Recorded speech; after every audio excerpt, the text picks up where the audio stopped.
স্নান করতে গেলেই গরম হয়ে ওঠে শরীর। অসহায় গৃহবধূর কাতর আবেদন শুনলে চমকে উঠবেন আপনিও। আসবো এই প্রসঙ্গে বিস্তৃত তথ্যে। তার আগে করবো ছোট্ট একটি রিকোয়েস্ট, চ্যানেলটি সাবস্ক্রাইব করে রাখার এবং নোটিফিকেশন বেল আইকন অন করে রাখার। স্নান যেন তার কাছে এক অভিশাপ। এমনকি বৃষ্টির দিনেও ঘরবন্দি হয়ে থাকতে হয় তাকে, কারণ আর কিছুই নয়, জলেই অ্যালার্জি রয়েছে তার।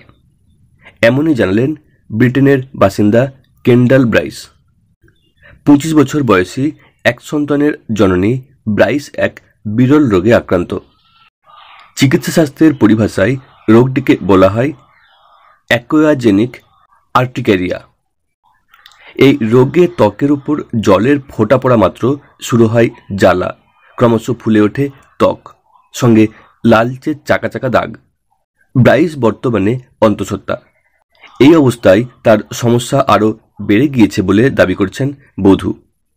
এমনকি ছোটখাটো কাজের পর হাত ধুতে গেলেও তীব্র যন্ত্রণা হচ্ছে তার।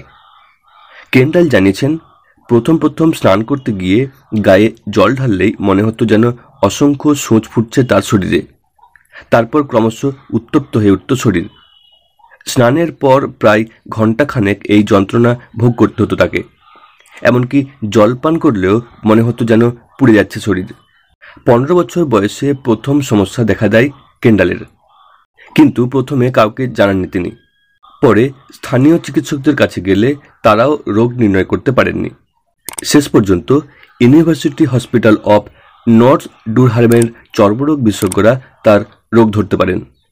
কিন্তু রোগ নির্ণয়ের পর বিভিন্ন ধরনের চিকিৎসা পদ্ধতি অনুসরণ করেও বিশেষ কোনো লাভ হয়নি বলে জানিয়েছেন ব্রাইস। তাই সংবাদ মাধ্যমের মধ্য দিয়ে কাতর আবেদন জানিয়েছেন তিনি, যদি কেউ তার এই রোগের উপশম জানেন তবে যেন অবশ্যই তার সঙ্গে যোগাযোগ করেন।